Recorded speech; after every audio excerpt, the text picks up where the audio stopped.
perang yang terjadi saat ini adalah perang asimetris. Artinya bukan state musuh state, ya, bukan negara musuh negara, tetapi aktor di dalam negara atau organisasi tertentu di dalam negara musuh negara. Nah, salah satu contoh konkretnya sekarang ya di dunia internasional, ya saya tidak mau mengambil contoh di dalam negeri ini, nanti dimarahi sama Mas Bambang nih.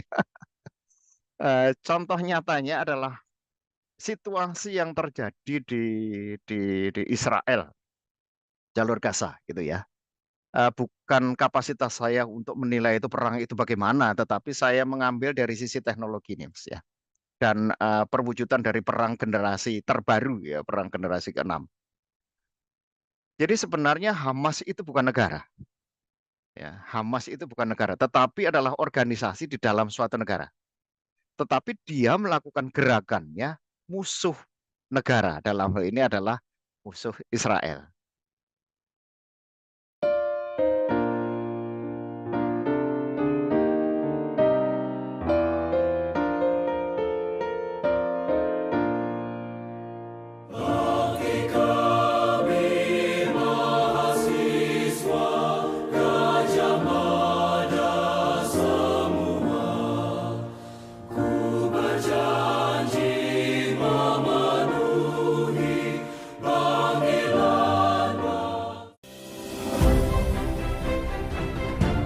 Saya Bambang Sadono di kanal Inspirasi untuk Bangsa. Saat ini saya sudah bersama dengan salah seorang alumni Fakultas IPA. Kakak kelas itu memang inspirasinya dengan di pusat.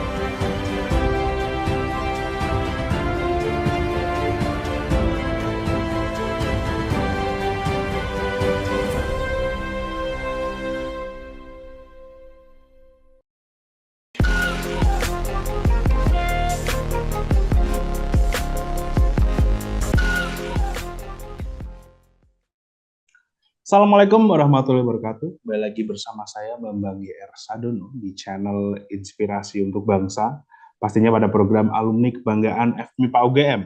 Pada hari ini kita kedatangan Bapak Kolonel Laut Dr. H.A. Danang Rimbawa, SSI, MT MTR Operasi Laut, Certified Ethical Hacker, Certified Strategic Business Analyst, Insinyur Profesional Madya, dan Asian Engineering. Kemudian beliau menyelesaikan pendidikan S1 di FMIPA UGM, berkarir di TNI Angkatan Laut, pernah menjadi Kepala Dinas Informasi dan Pengolahan Data, Koarmada RI Kawasan Timur, Kepala Dinas Informasi dan Pengolahan Data, Pushidrosal, dan Kepala Laboratorium Pengamanan Sistem dan Jaringan TNI Angkatan Laut, atau saat ini menjadi Satuan Siber TNI Angkatan Laut. Kemudian saat ini menjabat juga sebagai Kepala Program Studi Magister Rekayasa Pertahanan Siber atau Cyber Defense Engineering Fakultas Sains dan Teknologi Pertahanan di Universitas Pertahanan RI atau UNHAN RI.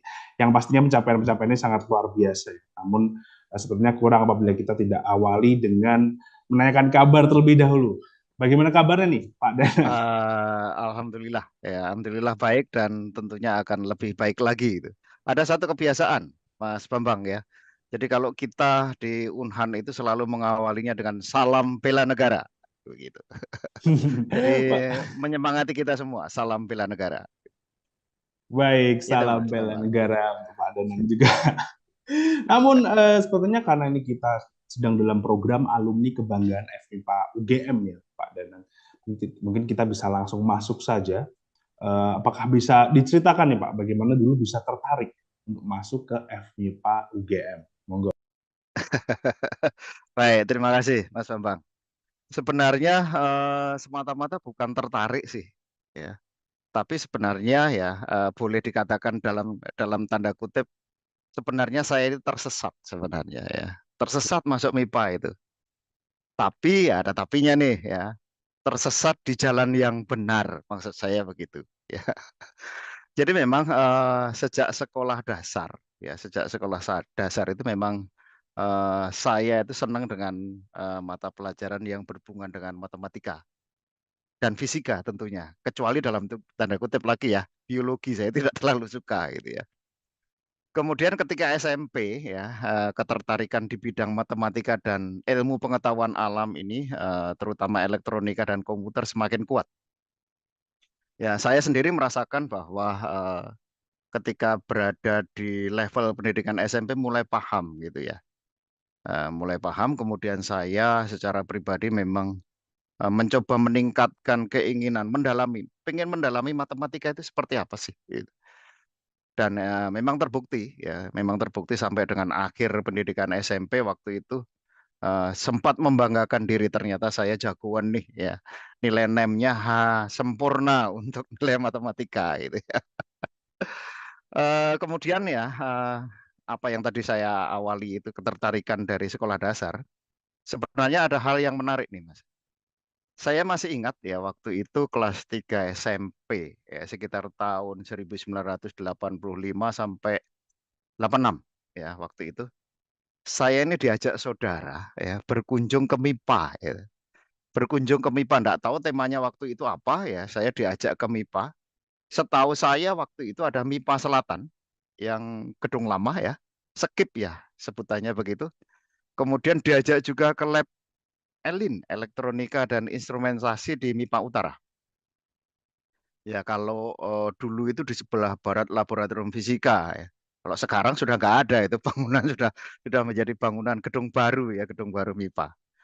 Nah di lab elektronika dan mungkin instrumentasi waktu itu ya, saya melihat banyak komputer gitu. Di situ banyak komputer, di laboratorium itu banyak komputer. Kemudian tidak sengaja, gitu, tidak sengaja saya sempat mencicipi, ya, mencicipi teknologi yang ada saat itu, main game ceritanya begitu di situ. Ya, karena dibuka, kemudian saya mencoba main game. Kalau tidak salah, game yang ada waktu itu apa ya, Prince of Persia atau Digger gitu ya.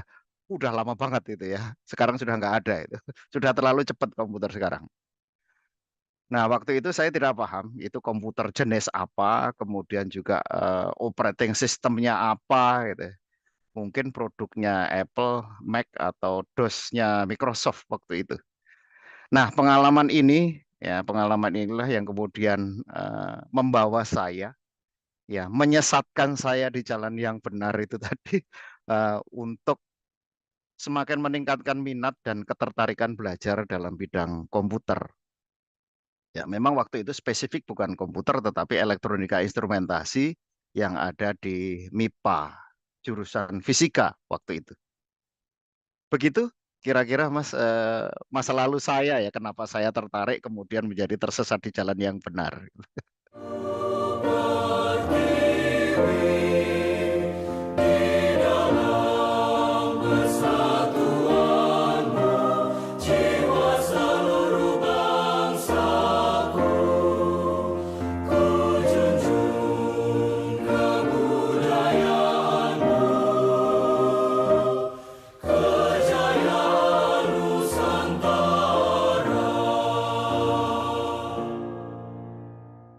Berarti bisa dikatakan tidak tersesat dong, Pak? Atau memang pada saat SMA itu ada kepikiran minat lain atau bagaimana? Begini, kalau harus mengungkap pengalaman SMA sebenarnya begini.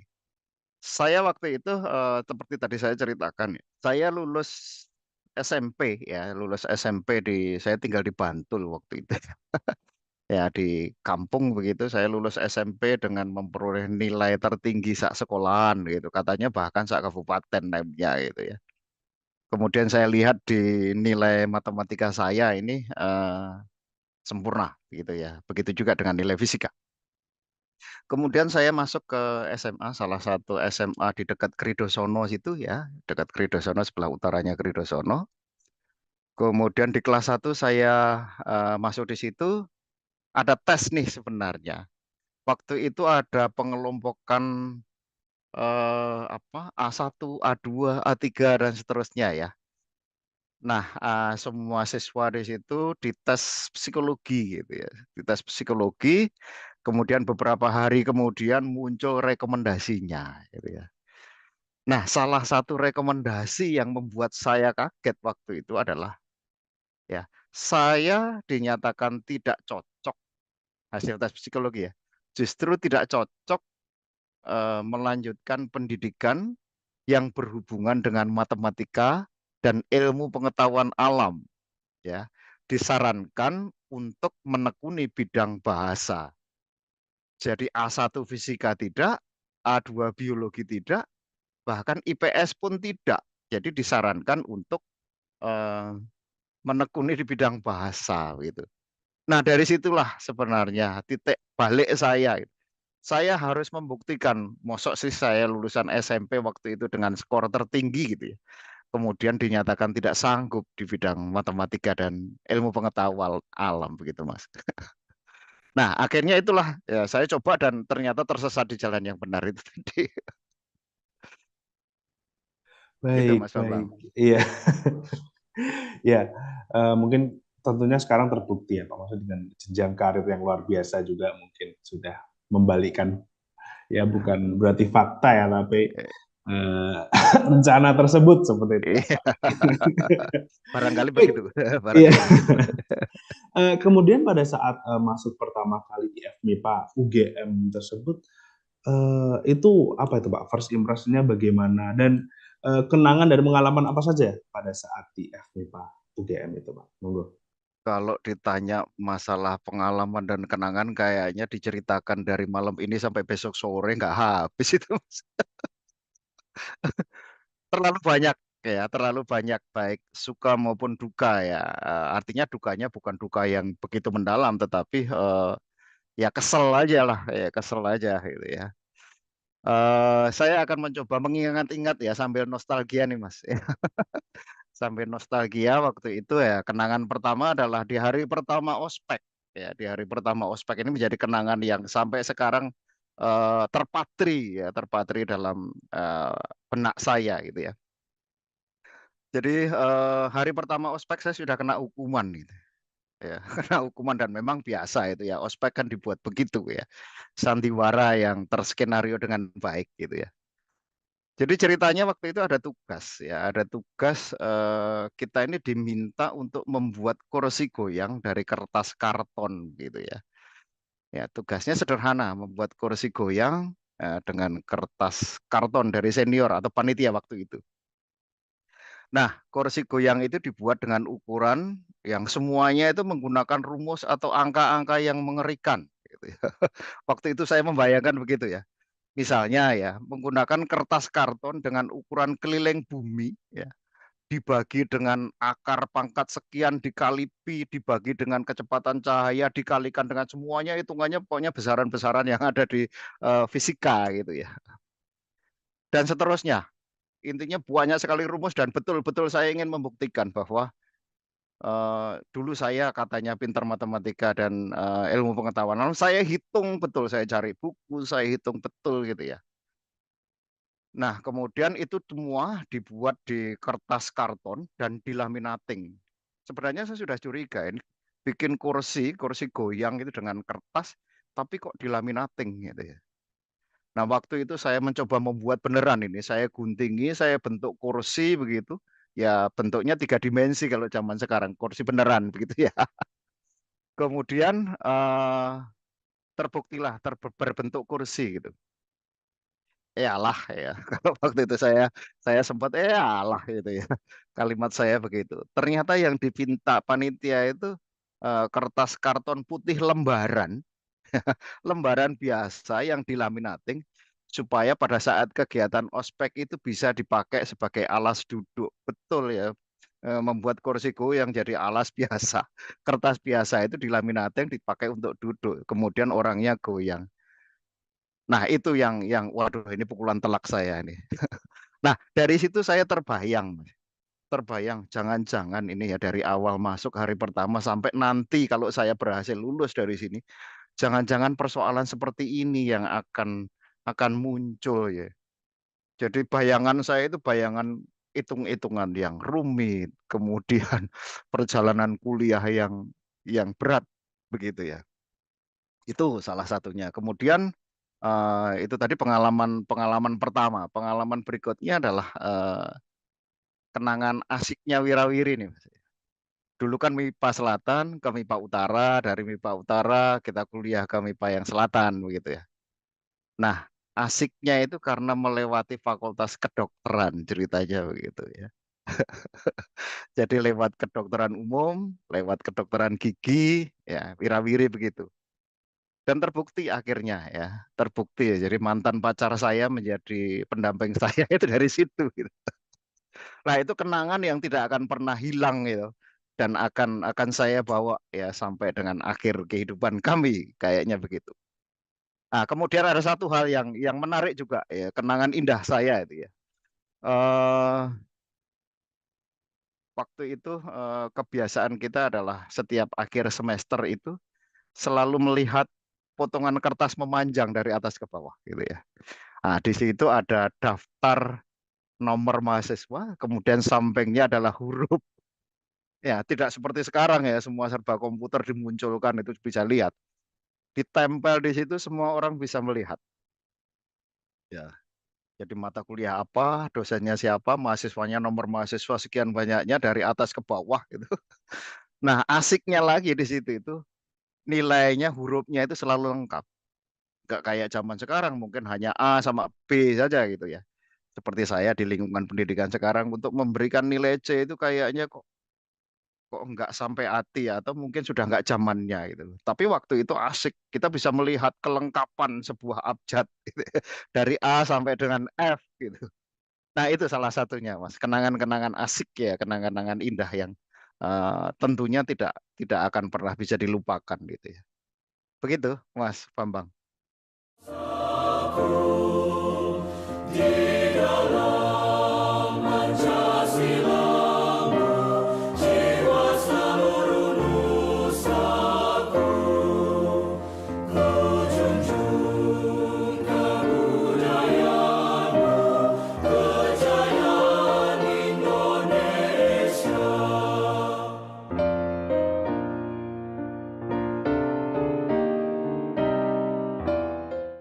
Baik. Iya. Pastinya maksudnya mungkin tadi itu ya, kenangan duka itu mungkin dijadikan pembelajaran seperti itu ya Pak. Iya Pengalaman itu kan. seperti itu. Jadi suka dan duka seperti itu. Tapi itu Pak Danang itu tahun berapa ya itu Pak? Saya masuk MIPA itu 89. Tahun 89 kemudian saya lulus 1994. Tapi sempat cuti Mas saya, sempat cuti 1 tahun. Gitu. Jadi termasuk mahasiswa yang terlambat lulus saya.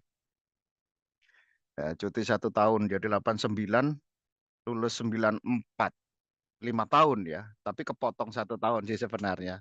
Lumayan kalau dihitung 4 tahun juga. Gitu. Berarti itu kan di awal tahun 90-an seperti itu ya Pak. Iya. Nah itu sistem pembelajarannya bagaimana Pak pada saat itu Pak? Dan apakah Pak Danang pada saat itu butuh penyesuaian atau bagaimana Pak pada saat itu? Monggo. Tahun itu sudah dikenal dengan konsep SKS juga sih sebenarnya ya.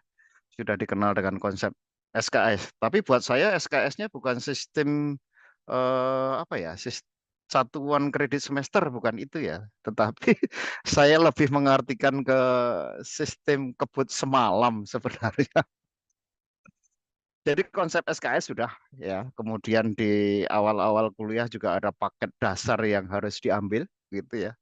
Termasuk mata kuliah dasar waktu itu kebetulan kita di MIPA. Ya mau tidak mau, suka tidak suka, gelem ora gelem, ya itu yang diambil kan begitu ya. Mulai dari kalkulus 1, fisika dasar 1, sampai dengan mungkin dasar-dasar elektronika. Karena kebetulan kita waktu itu saya terutama masuknya adalah ELINS, elektronika instrumentasi gitu ya. Ada sedikit cerita sih sebenarnya ya. Pada semester 1 dan 2 ya itu memang saya merasakan sendiri begitu berat gitu ya. Peralihan ya, zaman SMA dulu kan kita semua terpandu dengan baik ya. Jadi hubungan kita dengan guru waktu itu sebagai orang tua kita itu eh, terasa lebih dekat gitu ya. Kemudian kita sudah jelas besok mau ngapain, nanti modelnya bagaimana itu jelas gitu ya. Sementara di semester 1, 2 waktu kita kuliah awal itu tidak terbayangkan ya. Ternyata apa? Mahasiswa datang di kelas, kemudian duduk mendengarkan dosen menyampaikan materi, berulang begitu-begitu terus tanpa bisa memahami sebenarnya nantinya itu bagaimana sih? Prosesnya bagaimana? Kalau ada tugas ngerjakannya bagaimana? Ujiannya seperti apa dan seterusnya gitu. Nah, pengalaman juga di jurusan fisika kalau zaman dulu ya, kalau sekarang departemen mungkin begitu. Tentang pelaksanaan praktikum fisika dasar ya. Praktikum fisika dasar itu luar biasa bagi kami yang jurusan fisika itu. Praktikum itu bisa dilakukan sekitar 8 sampai 10 jam. Waktu itu gitu, waktu itu ya. Dari jam 7 pagi mungkin selesai itu bisa sampai jam jam 18.00 atau mungkin lebih dari itu gitu. Ya, agak panjang dan sebenarnya sangat-sangat melelahkan gitu ya. Apalagi waktu itu asisten lab-nya itu adalah yang sekarang menjabat sebagai dekan gitu ya. Pak Kuat itu waduh, begitu ketemu beliau itu terbayang, ngeri sama sekali, benar-benar ngeri saya. Sebelum praktikum pasti ada pretest ya. Kita dites dulu sebenarnya mau ngapain sih gitu. Datang ke sini mau apa? Terus apa yang mau diukur kan? Kita menjelaskan dulu teorinya bagaimana, kemudian prosedur pengukurannya bagaimana dan seterusnya. Itu bisa memakan waktu 2-3 jam di awal sendiri. Kalau kita tidak lolos pretest ya suruh belajar di luar, belajar kemudian baru belajar, kemudian tes lagi lolos baru boleh melaksanakan praktikum. Maka praktikum itu sendiri bisa dilakukan lama banget, bahkan saya sempat ya waktu itu pulang sekitar jam 8 malam. Ya karena, di awalnya kurang mulus, artinya saya sudah berusaha belajar keras tapi, praktikum-praktikumnya atau teori-teorinya kurang matang gitu, intinya begitu.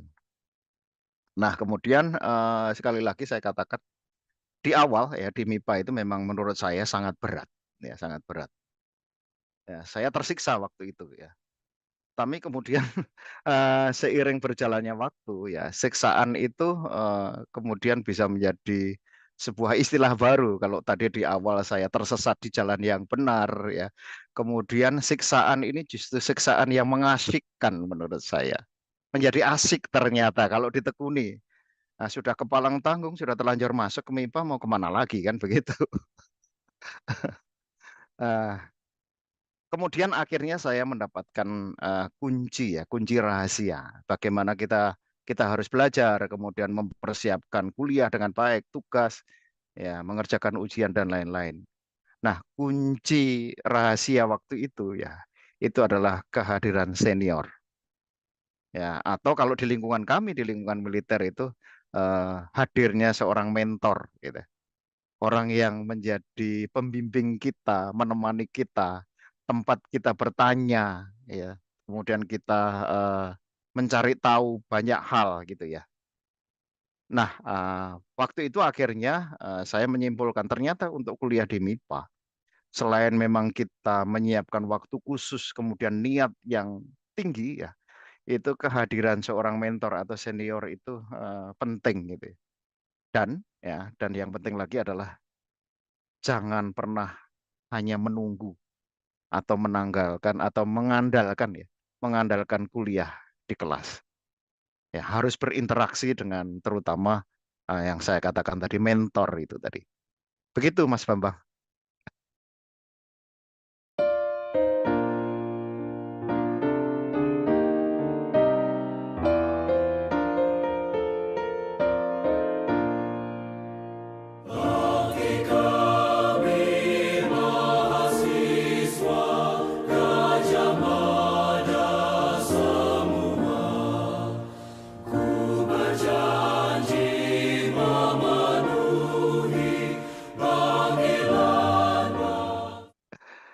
Baik, baik. Ya, sangat luar biasa sekali. Tadi ada tips-tips juga mungkin ini yang masih menjadi mahasiswa atau bahkan mungkin calon mahasiswa ya. Para penonton di rumah atau dimanapun kalian menonton. Baik, kemudian untuk selanjutnya ini kalau soal lulusan FMIPA UGM sendiri nih Pak Danang. Kalau untuk sekarang sendiri, di masa sekarang, menurut Pak Danang itu apakah lulusan FMIPA UGM memiliki kesempatan karir yang khusus Pak setelah lulus? Ada satu hal yang mungkin saya perlu tanyakan. Khusus maksudnya gimana ya? Kesempatan karir khusus itu yang khusus yang bagaimana Mas Bambang? Supaya saya tidak salah menjawabnya. Jadi mungkin lebih ke yang eksklusif seperti itu loh Pak. Jadi memang apakah sekarang itu kesempatan karirnya itu apakah lebih terbuka atau justru lebih mengkerucut seperti itu Pak Danang? Menurut Pak Danang Oke, bagaimana? ya, baik. Kalau menurut saya ya, kesempatan karir lulusan MIPA ya, Fakultas MIPA itu sangat terbuka lebar. Sangat-sangat terbuka lebar ya. Kalau harus disebut khusus ya, tadi makanya saya klarifikasi ya. Kalau harus disebut khusus, mungkin kaitannya dengan pandangan sementara orang bahwa lulusan MIMPA itu nantinya akan meniti karir di seputar lembaga pendidikan atau lembaga penelitian begitu ya, atau ilmu-ilmu sains, katakanlah misalnya jadi dosen gitu ya. Tapi pandangan ini sebenarnya tidak sepenuhnya benar. Menurut saya nih ya, tidak sepenuhnya benar. Justru menurut saya ya, karir lulusan MIPA itu sangat terbuka di berbagai tempat, sangat terbuka lebar, baik di industri, ya, kemudian di pendidikan, lembaga penelitian, ya, kemudian pemerintahan, bahkan di lingkungan pertahanan keamanan di TNI Polri. Gitu ya. Ya, saya membuktikan sendiri ya, saya membuktikan sendiri bahwa ilmu-ilmu yang selama ini saya pelajari kaitannya dengan ilmu-ilmu dasar matematika, kemudian fisika, kemudian fokus lagi ke elektronika dan instrumentasi gitu ya. Itu benar-benar bisa mendukung pekerjaan saya atau karir saya di lingkungan Angkatan Laut ya. Kita coba bayangkan ya, Angkatan Laut itu heavy-nya ya, titik beratnya adalah di kapal perang, KRI gitu ya, kapal perang. Nah, kapal perang itu terbagi menjadi dua kelompok besar. Pertama adalah platform atau tongkrongannya yang bisa dilihat dari luar, yang bentuknya seperti itu. Dan yang kedua adalah sewaku, ya, atau bahasa sehari-harinya adalah sensor, weapon, dan command, indera, kendali, dan senjata. Nah, itu semua adalah peralatan elektronika, ya, peralatan elektronika. Yang mau tidak mau, suka tidak suka, ketika orang masuk ke kapal perang Republik Indonesia, maka dia harus mengerti tentang teknologi yang ada di KRI tersebut. Jadi sekali lagi saya sampaikan bahwa lulusan MIPA itu jangan kemudian menganggap wah nanti kerjanya di sini-sini saja gitu ya. Tapi justru memiliki peluang yang sangat sangat besar dimanapun ya. Bahkan ya saat ini saya dengar lulusan-lulusan baru ya, banyak adik-adik ya atau mungkin teman-teman itu yang sudah justru merintis usaha dan membangun perusahaan sendiri. Dan yang paling penting juga adalah mempekerjakan lulusan di luar MIPA. Itu Mas Bambang. Ya.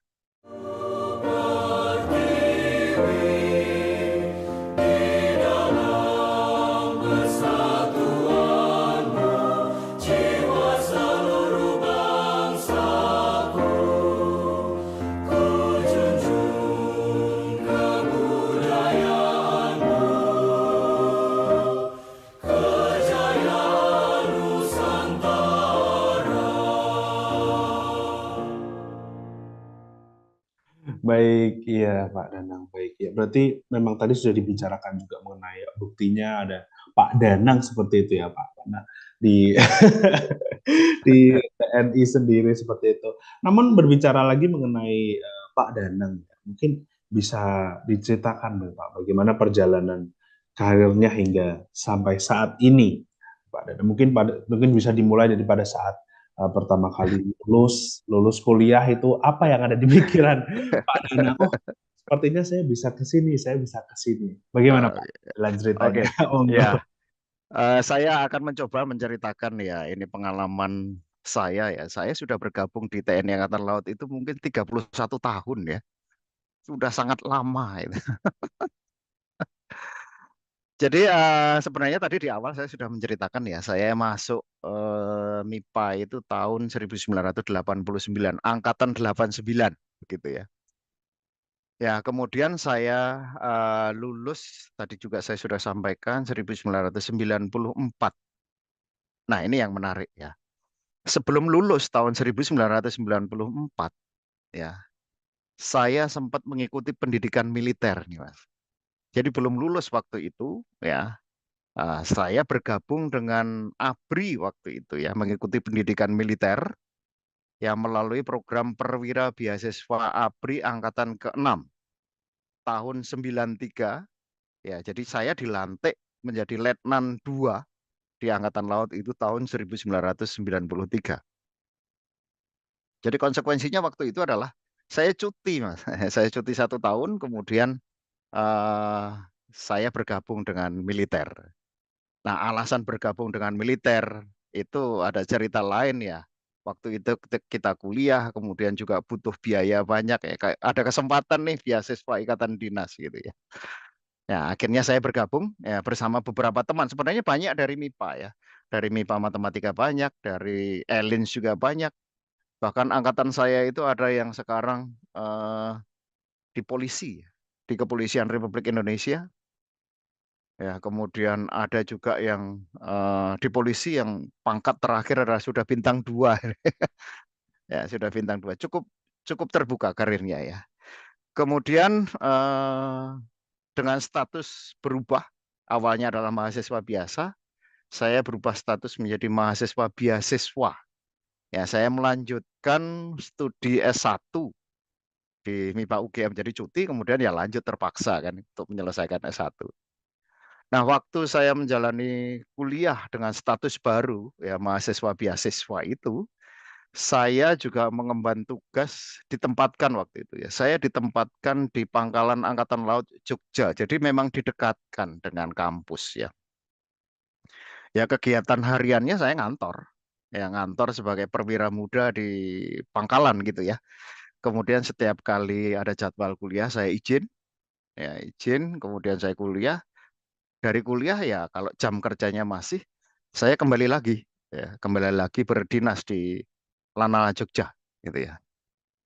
Nah, karir sebagai perwira TNI Angkatan Laut itu saya awali dengan menerima penugasan sebagai perwira staf operasi, ya, dan perwira administrasi logistik di Pangkalan TNI Angkatan Laut Yogyakarta tahun 93 gitu. Kemudian penugasan di KRI di kapal perang, ya penugasan pertama saya di KRI Ajak, ya. Satuan kapal cepat gitu ya. Jadi kapal-kapal yang memang diprioritaskan untuk bergerak cepat ya. Kemudian beberapa KRI ya. Selanjutnya saya bertugas ya di banyak lingkungan. Pertama di lingkungan operasi, kemudian lingkungan perencanaan dan anggaran, kemudian di lingkungan logistik, jadi ngatur logistik kalau kapal ke sana kemari itu logistiknya apa saja, suku cadangnya bagaimana gitu. Kemudian ngurusi personel juga, personel Angkatan Laut. Ya, kemudian di lingkungan pendidikan, saya waktu itu mengajar di Akademi Angkatan Laut. Kemudian saya juga pernah menjalani sebagai kepala jurusan teknik elektro ya dari MIPA, tapi menjadi kepala jurusan teknik elektro di STTAL, Sekolah Tinggi Teknologi Angkatan Laut. Kemudian di lingkungan penelitian dan pengembangan, saya kebetulan waktu itu ditempatkan di Lab Binlek, Laboratorium Induk Elektronika. Jadi laboratorium induknya peralatan-peralatan elektronika di KRI, seperti tadi di awal saya ceritakan. Kemudian saya pernah dinas juga di lingkungan komunikasi dan elektronika, jadi ngurusi komunikasi, ya baik yang lewat frekuensi maupun yang lewat kabel begitu. Waktu itu saya mendapatkan tugas untuk mengelola seluruh komunikasi dari Surabaya sampai ke Papua. Ya, jadi setiap hari itu berkomunikasi dengan daerah gitu ya. Ada yang menggunakan sarana radio, ada yang menggunakan sarana telepon gitu ya. Kemudian saya pernah menjabat sebagai Kepala Dinas Informasi dan Pengolahan Data di 2 kota sekaligus ya. Pertama di Koarmatim, kemudian pindah ke Pushidrosal. Kemudian saya juga pernah dinas di lingkungan senjata dan elektronika. Ya kebetulan waktu itu Saya belajar tentang rudal begitu, ya senjata elektronika. Kemudian di hidrooceanografi, ya pemetaan laut. Kemudian saya pernah juga berdinas di intelijen dan pengamanan, ya kaitannya dengan siber ini. Kemudian di lingkungan siber sendiri, ya kira-kira itu sudah saya jalani sekitar 30 tahun lebih. Kemudian beberapa pendidikan militer maupun pendidikan umum ya mau tidak mau harus diikuti gitu. Sehingga tadi di awal Mas Bambang mengklarifikasi ke saya ini kok panjang banget namanya, sudah panjang ditambah sekian huruf di depan, sekian huruf di belakang dan seterusnya ya. Saya sempat menyelesaikan sekolah S2 di bidang Multimedia Intelligent Network di ITS tahun 2005. Kemudian saya mengambil juga S2 di bidang operasi laut, maka saya diberikan gelar MTR Opsla. Ya. Kemudian S2 di bidang bisnis analisis, ya. Kemudian S2 di bidang komunikasi, ya. Kemudian terakhir saya mengambil S3 ini di bidang strategic dan cyber operation. Jadi memang spesifik akhirnya menjadi manusia-manusia yang kaitannya dengan siber. Kemudian sama Angkatan Laut saya mendapatkan kesempatan juga untuk menikmati beberapa kursus untuk mendapatkan kompetensi ya maupun berkaitan dengan auditor. Dan sampai hari ini ya jabatan saya terakhir saat ini yang sedang saya emban saat ini adalah tadi saya sudah sampaikan sebagai Kepala Program Studi Magister Rekayasa Pertahanan Siber, Cyber Defense Engineering, dan dosen di Teknik Elektro Fakultas Sains dan Teknologi Pertahanan Unhan RI. Panjang, Mas.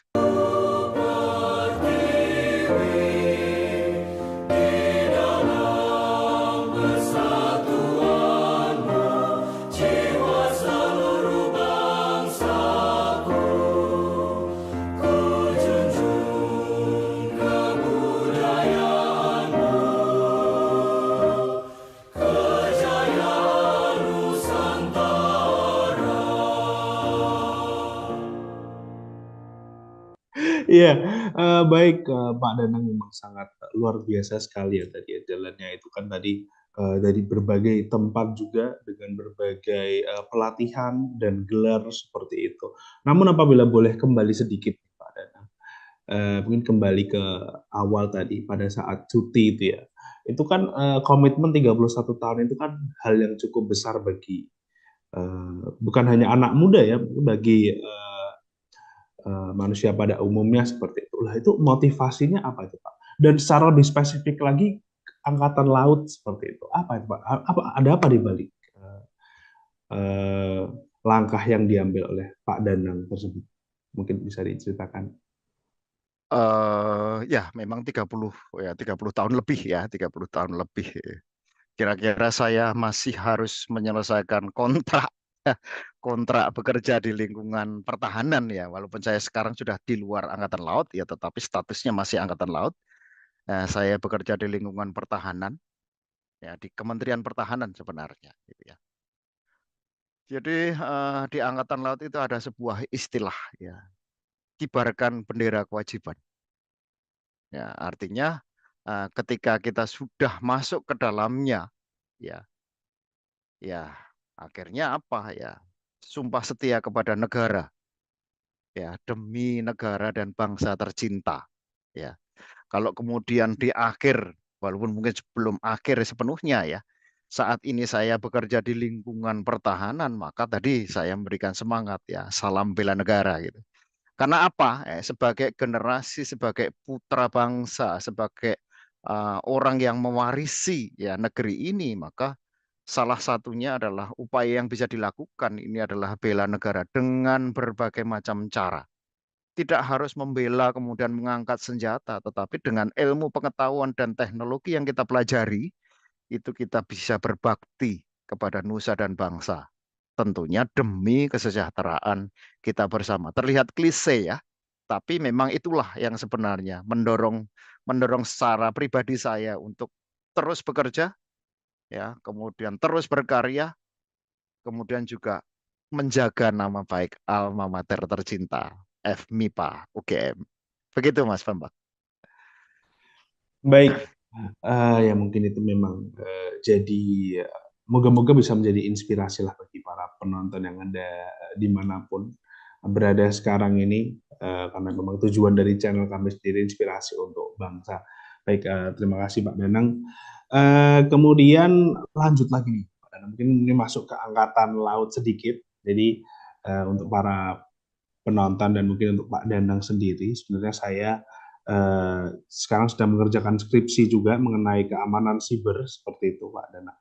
Jadi apabila boleh ini mau tanya mungkin yang agak teknis sedikit. Saya sudah alhamdulillah melakukan wawancara dengan Pusat Pertahanan Siber tapi untuk TNI yang Angkatan Darat seperti itu. Kalau untuk TNI Angkatan ya Puhan Pusat Siber. Siat ya, Pusat Siat ya. Di Puhan Siber Pak. Puhan Siber. Pusat Siber Kemhan ya. Oh iya iya. Yang di Pondok Labu ya.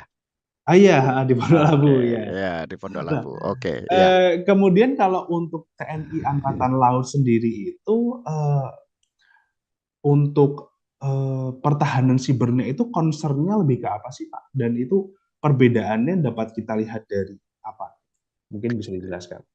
Oke, Mas. Jadi sebenarnya bicara tentang siber atau keamanan siber itu harus dijelaskan dulu ya. Ada nomenklatur yang harus kita sepakati nih, Mas ya. Secara umum orang mengatakan cyber security ya, keamanan siber seperti Mas Bambang juga tadi sudah ungkapkan ya secara detail gitu ya tentang keamanan siber gitu ya. Sebenarnya ada nomenklatur lain ya di luar pembahasan tentang keamanan siber. Kalau teman-teman, mohon maaf ya, saya harus dikotomi gitu ya, tapi bukan maksudnya itu ya. Secara umum orang akan mengatakan konsentrasinya ke keamanan siber, tetapi di lingkungan militer sebenarnya, di lingkungan TNI itu lebih spesifik, bukan cyber security, tetapi ya cyber defense. Ya, maka rumusannya di kampus yang saya berada sekarang, ya kampus pertahanan, program studi pun menyesuaikan dengan itu. Keamanan ya itu menjadi tanggung jawab sipil, sementara pertahanan siber itu menjadi tanggung jawab kita yang ada di lingkungan pemerintahan, gitu ya. Jadi mungkin bisa ditambahkan di dalam konsep tulisannya itu Mas ya. Jadi sedikit berbeda sebenarnya tentang cyber security dengan cyber defense gitu. Nah, kembali lagi ke pertanyaan dari Mas Bambang nih. Konsentrasinya di mana sih sebenarnya kalau angkatan laut begitu ya? Jadi angkatan laut itu punya tugas dan tanggung jawab khusus ya untuk mengamankan negara dari sisi laut gitu ya. Di dan lewat laut. Maka konsep yang dilaksanakan siber di lingkungan angkatan laut itu diterjemahkan menjadi cyber marine gitu ya atau maritime cyber operation. Jadi operasi siber aspek maritim ya. Kenapa ini menjadi penting ya? Kenapa menjadi penting? Ini ada satu cerita sedikit ya. Saat ini teknologi itu sangat berkaitan dengan pemanfaatan teknologi di bidang siber itu sangat berkaitan dengan konsep PNT, Mas. Ya, PNT, mungkin istilah baru ya. P-nya adalah posisi, N-nya adalah navigasi atau navigation, arah ini. Kemudian T-nya adalah timing. Nah, saya kupas sedikit tentang timing dulu. Ketika pewaktuan atau timingnya tidak pas, ketika itu ada mengimplementasikan teknologi, katakanlah misalnya dibuat encrypt, decrypt, kemudian dalam komunikasi real, timingnya tidak tepat, maka komunikasi itu tidak bisa terjadi. Ya, artinya kalau kita bicara tentang clocking gitu ya, clocking itu pewaktuan itu tidak sinkron sehingga informasi itu tidak sampai. Itu satu dari sisi timing. Ya, bisa dibayangkan ketika kita sedang berada di tengah laut, ya, kemudian melakukan komunikasi dengan unsur-unsur yang digelar, unsur-unsur kapal perang yang ada di laut, kemudian timingnya tidak tepat, ya akhirnya seolah-olah tidak berguna begitu. Itu satu dari sisi timing. Kemudian berikutnya bicara tentang navigasi atau arah. Ya kalau di darat, ya kita masih bisa bertanya, katakanlah misalnya kita mau ke arah di Jakarta misalnya, mau ke Salemba lewat mana itu, kalau misalnya zaman dulu mungkin kita bisa tanya ke orang, Pak Becak ini saya mau ke arah sana ini tembusnya mana ya begitu ya. Lah kalau di laut coba yang mau ditanyai siapa? Nggak ada di laut, nggak ada yang bisa ditanyai gitu ya. Artinya di laut itu sangat membutuhkan ya perkembangan teknologi yang sekarang pemanfaatannya adalah di bagian apa? GPS. Ya, sangat mengandalkan itu. Saya bergerak ke sudut berapa, saya arahnya kemana gitu. Itu sangat dipengaruhi oleh GPS ya, andalannya di situ. Itu dari sisi navigasi. Kemudian dari posisi, untuk menentukan posisi di tengah laut, salah satunya yang bisa dilakukan adalah juga mengandalkan GPS, ya teknologi modern. Nah, coba dibayangkan kalau misalnya sekarang ada negara-negara yang selama ini menyiapkan posisi atau GPS itu, kemudian diacak ya, atau diganggu posisinya, maka apa yang terjadi? Posisi tidak bisa diketahui, sekarang sedang ada di mana, kemudian arahnya saya tidak tahu. Nah, unsur lagi satunya lagi, timing, waktunya juga kalau tidak sinkron pasti tidak terjadi. Nah, maka ya siber di lingkungan angkatan laut itu arahnya adalah untuk mendukung kepentingan operasi maritime cyber operation. Walaupun ya dalam pecahannya itu bisa kemudian menggunakan prinsip-prinsip intelijen, kemudian bisa unsur-unsur untuk penindakan seandainya terjadi. Tapi intinya adalah untuk keamanan di laut. Begitu, Mas Bambang.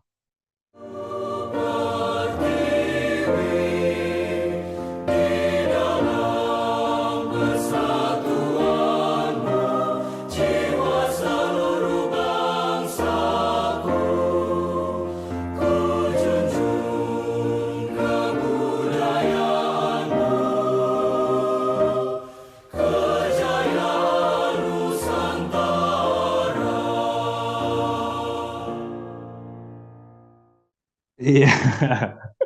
Baik, Pak Danang sangat luar biasa sekali. Ini mungkin bagi para orang awam mungkin ya. Mungkin termasuk saya sendiri ya, mendapatkan banyak manfaat tadi dari penjelasan oleh Pak Danang sendiri. Namun sebelum kita masuk ke dua pertanyaan terakhir mengenai FMIPA UGM dan bagi para mahasiswa dan calon mahasiswa, ada satu pertanyaan lagi nih Pak mengenai pertahanan siber ya, kata Mal tadi itu. Nah itu bentuk inovasinya seperti apa sih Pak? Program-program apa yang sekarang sedang dikerjakan, yang sedang diusahakan seperti itu? Mungkin ada yang boleh dibocorkan seperti itu. Monggo. Terkait dengan programnya, saya harus memulai dari mana ya?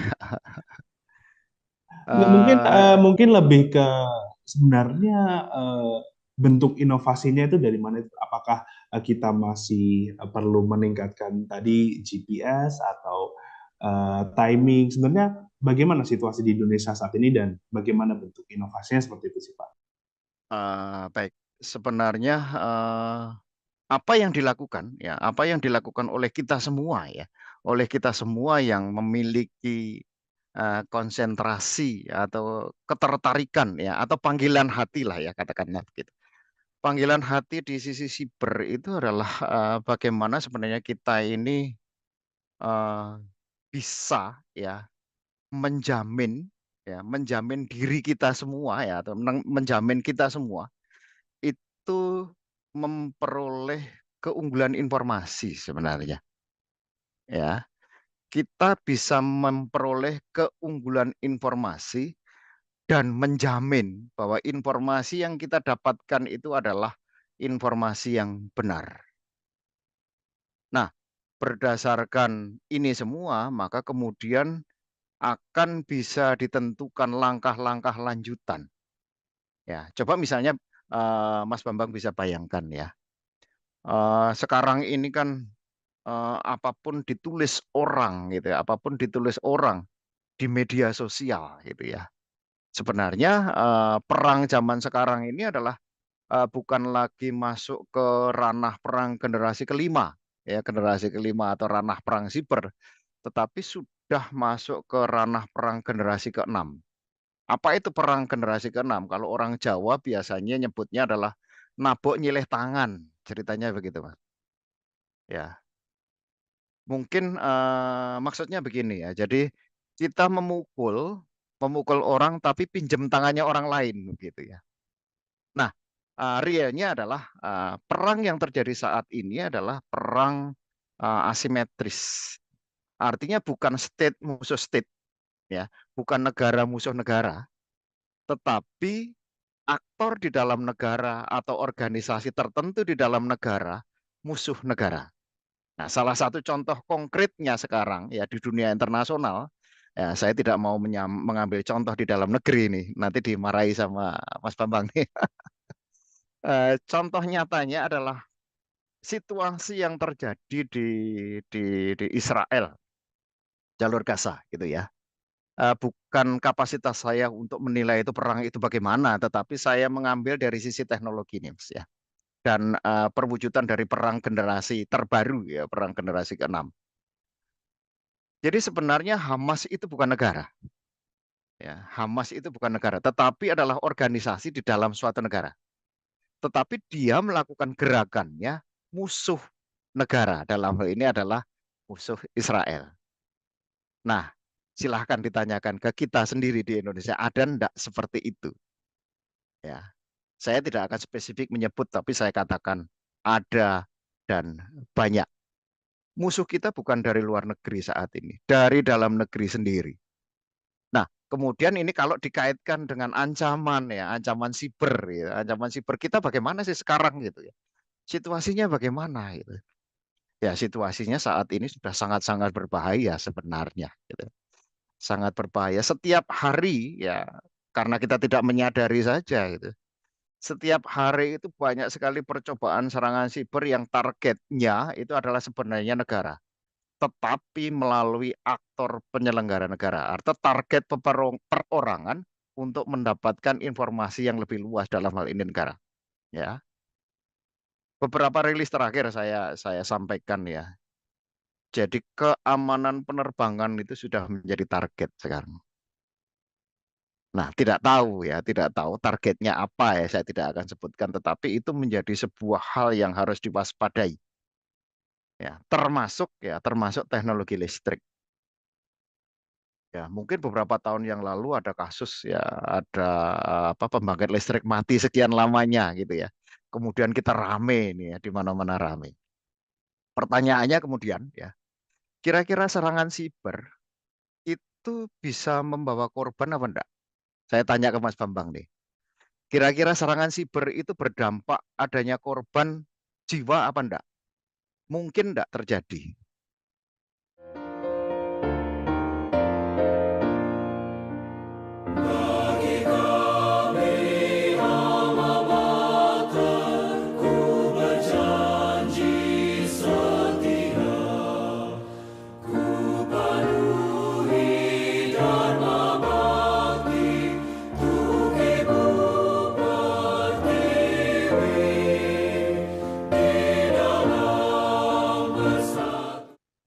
Ya.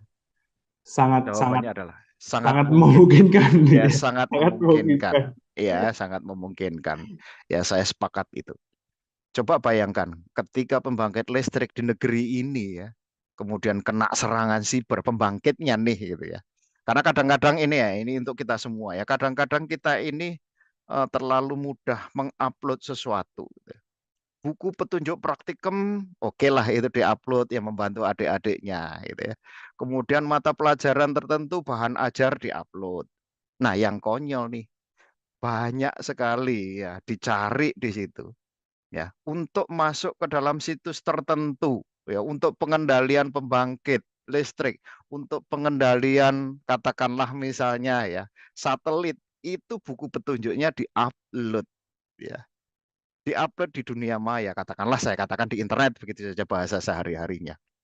Buku petunjuk lengkapnya, termasuk catatan di situ username dan password super adminnya. Ya, silahkan nanti dicoba pakai Google Doc. Ya, silahkan dicari, mau nyari apa itu ada di situ. Nah, ini berbahaya itu.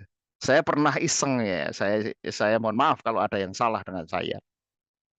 Saya pernah iseng mendapatkan data itu dari internet ya, buku petunjuk begitu. Kemudian saya iseng login, ternyata itu bisa untuk memindahkan jalurnya satelit. Bukan karena saya hebat mampu melakukan hacking di bidang itu, tetapi ya kebetulan saja. Wah, ini kok ada. Masuk sih masuk ke alamat ini, kemudian login masuk, kemudian bisa digeser-geser. Nah, itu sayangnya kecerobohan kita di situ, Mas. Nah, ini penting buat generasi generasi kita sekarang gitu. Jangan mudah untuk itu. Ya, karena apa? Konsep kebocoran data dan informasi itu pasti terjadi dari dalam atau setidak-tidaknya ada peran orang dari dalam. Begitu, Mas Bambang.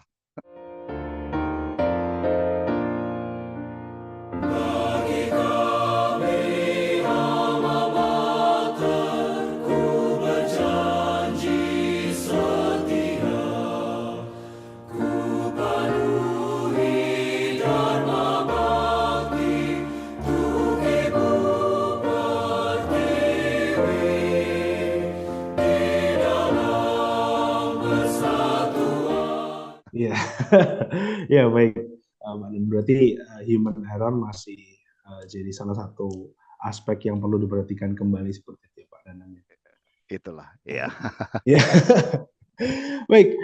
Kemudian untuk pertanyaan selanjutnya ini mengenai untuk FMIPA UGM sendiri sih, Pak. Jadi berdasarkan pengalaman berkarir selama ini, apakah ada yang ingin Pak Danang sampaikan kepada FMIPA UGM sebagai institusi untuk memperbaiki proses belajar mengajar sehingga alumni yang dihasilkan benar-benar mempunyai kompetensi sesuai kebutuhan dunia kerja? Ada saran nggak untuk FMIPA UGM? Monggo. Menurut saya begini ya, MIPA UGM yang sekarang, ya MIPA UGM yang sekarang dengan MIPA UGM yang sekian tahun yang lalu ya, mungkin 30 tahun yang lalu gitu ya, sudah sangat-sangat jauh berbeda, gitu ya, sudah sangat jauh berbeda. Dalam arti begini, ya, apa yang dilakukan oleh ya manajemen dalam hal ini ya, saya katakan manajemen yang mengelola ya, yang menjadi koki ya sekarang di MIPA UGM itu sudah punya konsep kekinian ya, sudah punya konsep kekinian. Termasuk juga barangkali mengadaptasi apa yang disarankan oleh Mas Menteri ya. Konsep kalau tidak salah ya, saya juga tidak terlalu detail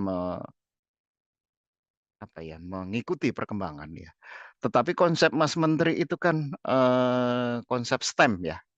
Betul ya Mas ya, ada STEM gitu ya. Jadi science, teknologi, engineering, dan matematik. Nah, dari STEM itu tadi, yang pertama science, kemudian kedua adalah teknologi, ya, kemudian ada engineering dan matematik, itu sudah sangat lekat dengan apa yang ada di MIPA UGM saat ini. Ya. Artinya apa? Nah, ya tinggal dijalankan saja. Kemudian ada satu terobosan menarik sebenarnya yang dilakukan oleh Koki ya dalam hal ini adalah dari dekan kemudian seluruh sivitas akademika yang ada di UGM itu sudah melakukan kolaborasi ya, kolaborasi dengan berbagai macam industri gitu ya. Artinya sudah apa ya, sudah keluar gitu ya, keluar dari kandangnya. Kalau dulu kan wah, kalau sudah punya laboratorium kemudian bergelut di laboratorium itu terus kemudian wah MIPA banget nih, MIPA kali gitu ya. Tetapi sekarang sudah konsepnya sudah berubah gitu ya. Artinya sudah keluar menjemput bola bukan menunggu. Nah, ini terbukti dengan konsep yang dibuat oleh Fakultas MIPA ya. Dengan adanya Dewan Penasehat atau Advisory Board ya. Jadi alumni-alumni ya yang eh, dianggap bisa memberikan sumbangan terhadap MIPA, bukan sumbangan dalam arti materi, tetapi sumbangan pemikiran, ide, kemudian saran-saran itu dikumpulkan dalam bentuk kelompok, kelompok menjadi para penasehat, dibagi menjadi beberapa bidang. Salah satunya bukan menyombongkan diri nih Mas ya.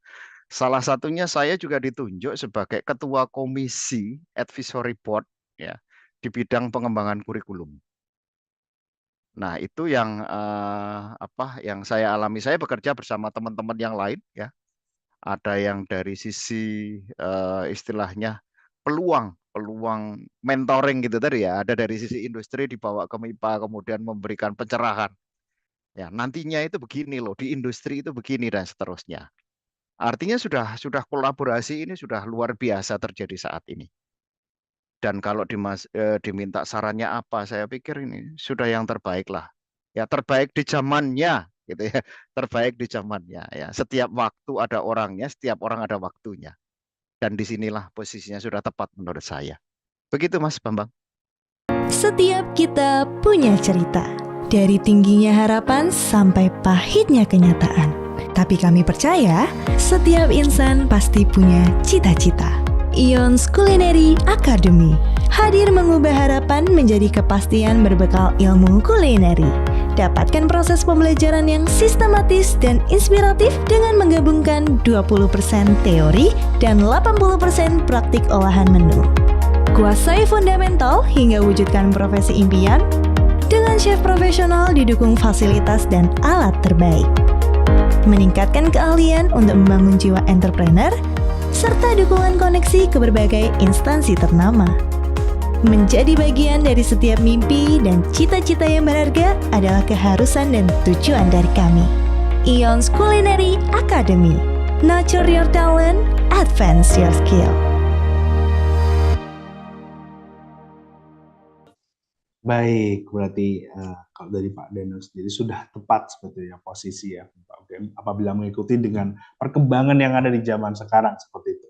Ya. Namun apabila tadi mungkin untuk AFMI Pak UGM ya, ini kan Pak Deno sendiri sudah sebagai advisory board seperti sudah dibilang tadi ya. Sekarang kalau saran untuk para mahasiswa dan calon mahasiswa, apa sarannya bagi mereka yang masih belajar dalam membekali diri dan menyusun diri nih Pak? Ada nggak? Mungkin begini. Saya akan memberikan beberapa saran terkait dengan apa sih yang bisa dilakukan sekarang atau apa yang mesti dilakukan sekarang untuk generasi muda gitu ya. Karena saya latar belakangnya adalah, mohon maaf ya, militer sekali lagi. Dan saya masuk ke dalam golongan perwira gitu ya. Saya akan ini original ya sebenarnya, original pemikiran saya ya, pemikiran saya sendiri. Saya kemudian mengotak-atik nih Mas Bambang ya, mengotak-atik tentang perwira, PERWIRA itu ya. Jadi ada tujuh huruf di situ ya. Jadi saya akan mencoba mengupas ya satu persatu ini. Jadi perwira itu huruf pertamanya adalah P. Ya, maka ya saya berharap kita semua generasi muda yang ada sekarang yang masih belajar ataupun yang sudah hampir selesai gitu ya, seperti Mas Bambang tadi nulis gitu ya. Pertama adalah profesional. Ya, nilainya adalah profesional. Maka bahwa sumber daya manusia yang sedang belajar ya, yang sedang mengurusi teknologi atau yang sudah menguasai teknologi ini harus mampu bekerja sesuai dengan kualifikasi dan kompetensi. Itu tentang profesional. Nah, kemudian berikutnya adalah E. Ya. E itu educated. Ya, saya menerjemahkan sebagai educated. Ya, artinya apa itu? Ya, educated ya terpelajar ya, terdidik gitu ya. Artinya di situ. Jadi bahwa seharusnya zaman sekarang ya itu orang-orang yang sedang belajar atau pembelajar dan yang sudah selesai belajar itu harus mampu mengimplementasikan teknologi yang dikuasai ya itu untuk dilakukan demi siapa ya? Demi masyarakat. Ya, jadi harus bisa mempertanggungjawabkan. Kalau saya selaku individu ini sudah memperoleh pendidikan, maka ya saya harus menunjukkan cirinya. Saya ini terpelajar loh. Saya ini terdidik dengan baik gitu. Ya, artinya P, kemudian E educated, kemudian R-nya yang berikutnya adalah reliable. Apa itu? Ya, menunjukkan bahwa kita sistem ilmu dan teknologi itu harus dapat memenuhi kaidah ilmiahnya seperti apa. Ya, dan dipergunakan sebesar-besarnya kemanfaatannya untuk kehidupan manusia. Ya, kemudian W-nya adalah wise bijaksana. Ya sudah jelas bahwa kita harus tepat memanfaatkan ilmu dan teknologi itu secara bijaksana tentunya. Kemudian I-nya ya itu adalah integrity. Ya, integritas kalau kita bicara sebagai orang di siber atau di sisi teknologi ya maka ada integritas data, kesatuan yang utuh, ya pengertian yang utuh. Nah, kita juga harus punya integritas gitu, integritas sebagai generasi muda, harapan bangsa kan begitu. Kemudian R berikutnya, perwira, R berikutnya sebelum A itu adalah responsible. Ya, bertanggung jawab. Bertanggung jawab kepada siapa? Ya kepada diri sendiri, termasuk bertanggung jawab terhadap pemanfaatan ilmu dan teknologi yang kita kuasai. Ya, artinya apa? Ya, artinya adalah biarkan teknologi yang ada ini menolong kita. Tapi teknologi yang ada sekarang jangan dibiarkan untuk mengontrol kita, seolah-olah kita menjadi tidak bisa apa-apa karena teknologi itu. Ya, kita harus menjadi raja dari teknologi itu. Kemudian yang terakhir adalah acceptable. Ya, jadi ya dengan ilmu dan teknologi kita harus bisa diterima dimanapun.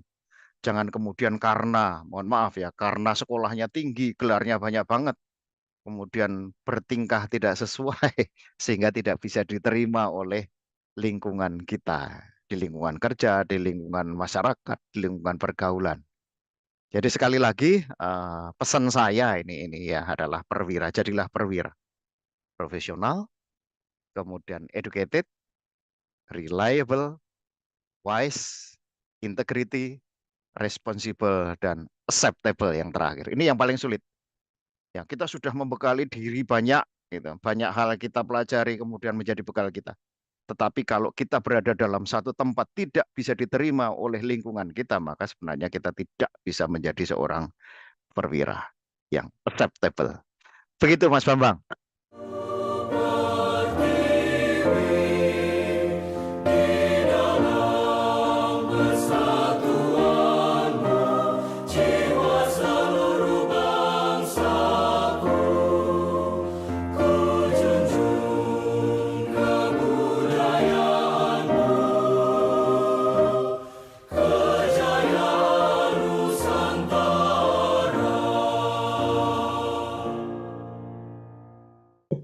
Iya, iya baik. Ya, terima kasih Mbak Danang, sangat luar biasa sekali itu ya. Bagi para calon mahasiswa dan para mahasiswa jadilah perwira sesuai dengan Ya, apa yang dikatakan oleh Pak Danang tadi.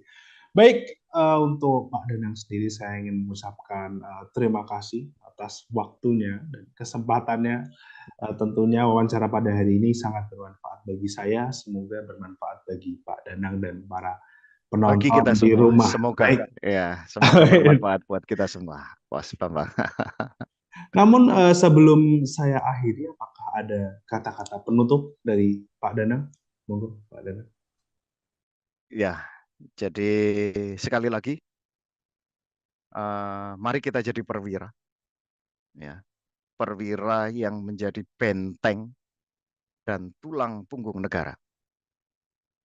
Ya, kemudian dengan konsep itu tadi, mari kita bersama-sama menjaga NKRI tercinta kita, ya, dengan berbagai kegiatan positif yang bisa kita lakukan.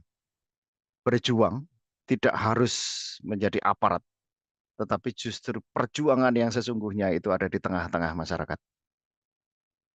Ya, jadi mari kita berjuang membela negara kita, membela negeri kita, membela masyarakat kita, ya, dengan cara yang baik sesuai dengan bidang dan keahlian kita di tengah, ya, di tengah pusaran teknologi yang begitu cepat dan perkembangan teknologi khususnya artificial intelligence yang semakin membuat kita terheran-heran, begitu Mas. Jadi sekali lagi ya mari kita berjuang ya dengan cara apapun demi negara dan bangsa kita tercinta. Salam bela negara. Salam bela negara. Baik, Pak Danan, selesai sudah wawancara pada hari ini. Selain berterima kasih, saya juga ingin mohon maaf apabila ada salah-salah kata, Pak Danan. Dan juga bagi para penonton di rumah, semoga kita bisa sharing-sharing di lain waktu lagi, Pak Danan. Dan sampai jumpa di pertemuan selanjutnya, semoga kita bisa bertemu. Terima kasih, Mas Bambang. Ya, saya juga mohon maaf kalau ada hal-hal yang kurang berkenan. Semoga apa yang kita diskusikan ini memberi kemanfaatan buat kita semua. Amin. Terima kasih. Selamat malam. Ya, amin, amin dari amin. Bagi para penonton di rumah, jangan lupa like dan subscribe, tonton video-video lainnya di channel ini. Jika begitu, kita akan berjumpa di lain waktu. Wassalamualaikum warahmatullahi wabarakatuh. Saya Bambang YR Sadono undur diri, tetap di channel Inspirasi untuk Bangsa. Success begins with the small things. Real equivalent to English. Excellent in service and education, ready to assist students from the initial stage to more effectively achieve their learning goals. Start your learning journey with international standards and native English-speaking teachers. We ensure students using the latest curriculum aligned with CEFR International Standard. Experience a new way to learn English that unlocks students' critical thinking and communication skills. Maximize their potential with official tests from IELTS, TOEIC, TOEFL IBT, and TOEFL ITP to seize every opportunity and compete globally. Real equivalent to English.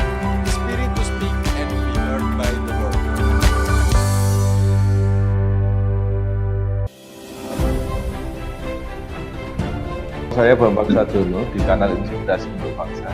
Saat ini saya sudah bersama dengan salah seorang alumni Fakultas fisika gitu. IPA. Memang kakak kelas itu memang inspirasinya dengan di pusat